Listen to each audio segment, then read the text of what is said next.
একটি দুর্দান্ত মান্ডালা তৈরি করতে আপনাকে শুধুমাত্র নজর দিতে হবে আপনার ডিজাইন এলিমেন্টগুলোর উপরে। বাকি কাজটা সফটওয়্যার নিজেই আপনাকে করে দিবে। হ্যাঁ, সেই বিষয় নিয়েই আজকে আমরা দেখব কিভাবে একটি সিম্পল ডিজাইন মান্ডালাতে পরিণত হয়ে যায়। তাহলে চলুন শুরু করা যাক।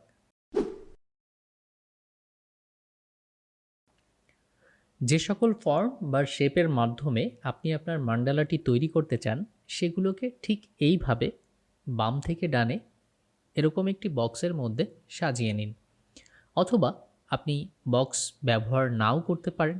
আপনি শুধুমাত্র আপনার সিম্পল ফর্মগুলোকে রেখে দিতে পারেন ঠিক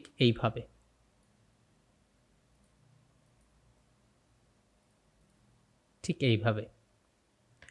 আমি যদিও নিচে একটি ব্যাকগ্রাউন্ড ব্যবহার করেছি, আপনারা চাইলে করতে পারেন অথবা নাও করতে পারেন, সেটা আপনাদের ব্যাপার। আচ্ছা, তো এইবার এই যে আমাদের যে ডিজাইন ফর্ম বা শেপগুলি তৈরি হয়েছে এগুলিকে আমি এখন কি করব, আমাকে একটি ব্রাশ তৈরি করতে হবে। ব্রাশ তৈরির জন্যে আমাকে চলে যেতে হবে উইন্ডো থেকে চলে যেতে হবে ব্রাশ প্যানেলে।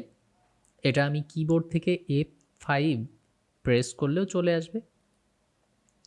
চলে আসলো আমার ব্রাশের প্যানেলটি। এইবার আমি আমার তৈরিকৃত শেপ বা ফর্মগুলিকে ধরে আমি জাস্ট মাউসের বাম বাটন ধরে এর মধ্যে ছেড়ে দিব। এবার এখানে আমার কতগুলি অপশন দেখাবে, তার মধ্যে আমরা তৈরি করব প্যাটার্ন ব্রাশ।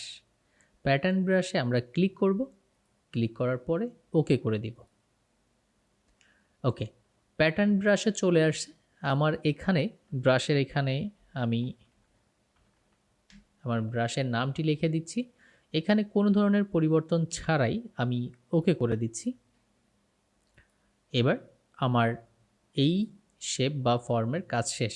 এখানে আমার ব্রাশটি তৈরি হয়ে গেছে। এবার আমি এটাকে ডিলিট করে দিচ্ছি। এবার আমি চলে যাব টুলবারে এবং টুলবার থেকে আমি নিব ইলিপস টুল সিলেক্ট করে আমি এখানে মাউসের বাম বাটন প্রেস করব এবং তার সাথে কিবোর্ড থেকে শিফট আর অল্টার প্রেস করে টান দিলে আমার চারপাশে সমানভাবে বড় হবে।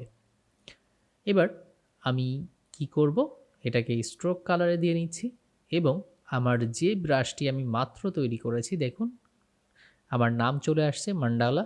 এখানে আমি যখন ক্লিক করব সাথে সাথে খুব সুন্দর একটি মান্ডালা তৈরি হয়ে যাবে। এবং খেয়াল করে দেখুন যে এটার কোথায় শেষ কোথায় শুরু হয়েছিল সেই বিষয় আপনি পাবেন না। তবে এই ক্ষেত্রে আপনাদেরকে অবশ্যই মনে করিয়ে দেব যে আপনি পূর্বে যে ডিজাইনটি তৈরি করেছিলেন সেই ডিজাইনের ডান পাশ এবং বাম পাশের শেষ প্রান্ত যেন সেম হয়, এই জিনিসটা খেয়াল রাখবেন।